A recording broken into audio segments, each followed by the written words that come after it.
Praise the Lord everyone. आज फिर से हम परमेश्वर के वचन के बीच में से बात करेंगे। मैं बिलीव करती हूँ कि आज का वचन आप सबकी लाइफ में बड़ी बरकत और आशीष को लेके आएगा। आज का टॉपिक है कि संपूर्ण चंगियाई।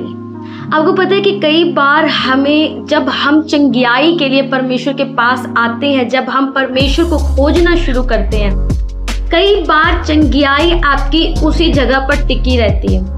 बहुत सारे लोग आज इस चीज़ से जूझ रहे हैं कि मुझे संपूर्ण चंगियाई चाहिए, मुझे संपूर्ण चंगियाई मुझे शरीर में चाहिए, संपूर्ण चंगियाई मुझे मेंटली चाहिए, मुझे फिजिकली चाहिए, हर तरीके से मुझे चंगियाई चाहिए। मैं आपको एक बात बताना चाहती हूँ, मेरी लाइफ में बहुत समय तक मुझे फिजिकली चंगियाई का मुझे अनुभव नहीं हुआ, लेकिन जैसे जैसे मैं परमेश्वर में बढ़ती गई, उसके वचनों को खोजती गई, उसे खोजती गई, परमेश्वर ने मुझे हर एक तरीके से आज़ाद किया। क्योंकि जब परमेश्वर, कई बार आपकी ज़िंदगी में परमेश्वर की एक महान योजना होती है, तब परमेश्वर आपको चंगियाई में लेके जाने से पहले वो आपको क्या करता है, वो अपनी और आपको खींचता है ताकि आप उसे पहले खोजें। क्योंकि जब आप उसे खोजना शुरू करते हैं तब आप उसके वचनों को जानना शुरू करते हैं, उसे क्या पसंद है, उसे क्या नहीं पसंद, मुझे क्या करना चाहिए। मैं आपको एक बात बताना चाहती हूँ, बहुत सारे लोगों की ज़िंदगी में चंगियाई इसलिए नहीं है क्योंकि उन्होंने परमेश्वर के वचन को सही ढंग से समझा नहीं कि परमेश्वर का वचन हमसे बात क्या करता है। मैं आपको एक बात बताना चाहती हूँ, परमेश्वर का वचन साफ और सटीक है और सीधी बात करता है। परमेश्वर ने कहा है कि अगर तुम्हें चंगियाई चाहिए तो तुम्हें सब बुरे कामों को पहले छोड़ना होगा। आपको पता है परमेश्वर कई बार हमें तोड़ता है, हमें बनाने की कोशिश करता है ताकि हम उन चीज़ों को समझें, ताकि जो हमारे अंदर कमियां हैं उन कमियों को निकाले, ताकि परमेश्वर हमारी ज़िंदगी में काम कर सके। मैं आपको एक बात बताना चाहती हूँ, चंगियाई परमानेंट है। कभी भी परमेश्वर आपको चंगियाई दे के दोबारा वापस आपको बीमारी में नहीं डालता। मैं आपको एक बात बताना चाहती हूँ, जब आपकी ज़िंदगी में चंगियाई आती है तब वही चीज़ें दोबारा अटैक क्यों करती हैं, आज इसका आंसर आपको मिलने वाला है। मैं आपको एक बात बताना चाहती हूँ, कई बार हमारी ज़िंदगी में ऐसा होता है कि बाइबल में लिखा है कि एक दुष्ट आत्मा जब किसी के घर से निकलती है तो वो कहती है कि मैं अपने उसी घर में वापस लौट जाऊंगी जिस घर से मैं निकली थी। फिर जब वो आती है, वो उस घर को सजा बुझाया पाती तो अपने से 7 बुरी दुष्ट आत्मा को लाती है। जब भी आपको चंगियाई मिले, सबसे बड़ी बात यह है कि खुदा का थैंक्स करो। उस चंगियाई को बनाए रखने के लिए आपको प्रार्थना करनी होगी, आपको अपने जीवन को अच्छे से व्यतीत करना होगा, आपको सच्चाई पर चलना होगा, हर वो वचन को आपको अपनी ज़िंदगी में लागू करना होगा जो परमेश्वर ने कहा है। कई बार लोग क्या करते हैं, चंगियाई तो पा लेते हैं, लेकिन वो क्या करते हैं कि उनकी ज़िंदगी वो ही शारीरिक लोगों के जैसे, वो संसारिक लोगों के जैसे वो अपनी ज़िंदगी को व्यतीत करना शुरू करते हैं, जो परमेश्वर के वचन के खिलाफ है वो करना शुरू कर देते हैं। तो उस वक्त डीमन क्या करती है, अपने से 7 बुरी दुष्ट आत्माओं को आपकी ज़िंदगी में लाती है। और जब आप देखते हैं कि मेरी ज़िंदगी में अब ज़्यादा प्रॉब्लम्स हो रही हैं, ये ज़्यादा प्रॉब्लम्स खुदा ने नहीं की, ये ज़्यादा प्रॉब्लम्स आपकी खुद की वजह से आई है। चंगियाई ना मिलने का सबसे बड़ा रीज़न यही है, लोगों ने बस जब चंगियाई के बारे में एक मैसेज डाला गया था, बहुत सारे लोगों ने ऐसा बोला कि हम लोगों को माफ़ नहीं कर पाते। ये रियलिटी है, लोगों को माफ़ ना करना सबसे बड़ी एक चीज़ है कि आप अपनी मेंटली, आप फिजिकली डिस्टर्ब रहेंगे, आप चंगियाई का अनुभव नहीं कर पाएंगे। अगर परमेश्वर आपको आपको छूता भी होगा तो वो पूरी तरीके से काम नहीं कर पाए, क्योंकि कुड़कुड़ाहट रहती है हमारे अंदर। जिस इंसान ने हमारी ज़िंदगी में कुछ अच्छा नहीं किया, जो हमारी ज़िंदगी में गलत करके गया है, चाहे वो कोई भी क्यों ना हो, तो उसके लिए हमारे अंदर एक कुड़कुड़ाहट रहती है। उस कुड़कुड़ाहट की वजह से, उस चीज़ की वजह से हमारी चंगाई कई बार रुक जाती है। और सबसे बड़ी बात ये है कि जब हम परमेश्वर के वचन को जानने के बावजूद भी उसे फॉलो नहीं करते। हालेलुया।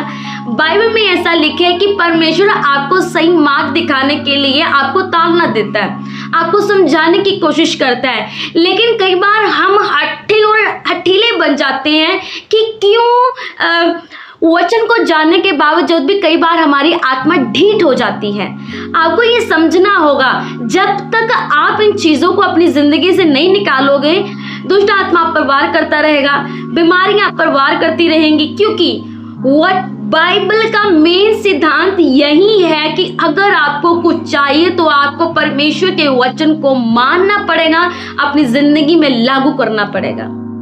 बाइबल में एक जगह लिखा हुआ है कि अगर भजन संहिता 141 उसकी 5 आयत को मैं पढ़ूं, धर्मी मुझको मारे तो ये कृपा मानी जाए, वह मुझे ताड़ना दे तो ये मेरे सिर पर तेल ठहरेगा। कई बार लोग जो आपसे ऊंचे हैं, जिन्होंने परमेश्वर के वचन को समझा, परमेश्वर ने तैयार किया, अब वो बहुत सारी रूहों को बचाने का काम कर रहे हैं, लेकिन जब वो हमें कई बार सिखाने की कोशिश करते हैं, हमें कई बार ऐसा समझाते कि आपको ऐसा नहीं करना चाहिए, लेकिन हम क्या करते हैं कि हम उसे उल्टा सोचने लग जाते हैं। हम अपने दिमाग में मनगढ़ंत कहानियां बनाने लग जाते हैं कि इन्होंने मुझे क्यों मना किया, ये मेरी जिंदगी है, मेरी जिंदगी पर सिर्फ मेरा हक है, ये अपना हक क्यों जता रहे। पर मैं आपसे एक बात कहना चाहती हूँ, बाइबल में बताती है कि ये मेरे सिर का तेल ठहरेगा, यानी कि जो इंसान आपको ठीक कर रहा है, आपको सही चाल चलने में आपकी मदद कर रहा है, यानी वो आपके तेल को बरकरार रखने की कोशिश कर रहा है कि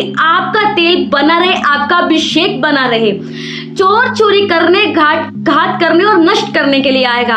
हमेशा चोर आपकी चंगाई को चोरी करने के लिए जो परमेश्वर ने आपको दी है, आपके अभिषेक को चोरी करने के लिए, अगर परमेश्वर ने आपको पवित्रताई का एक वरदान दिया है, तो वो क्या करता है कि आपकी पवित्रताई को खराब करने के लिए वो व्यभिचार की गंदी लस्ट को आपके सामने लेके आएगा, अलग अलग प्लानिंग्स बना के वो आपके सामने आने की कोशिश करेगा।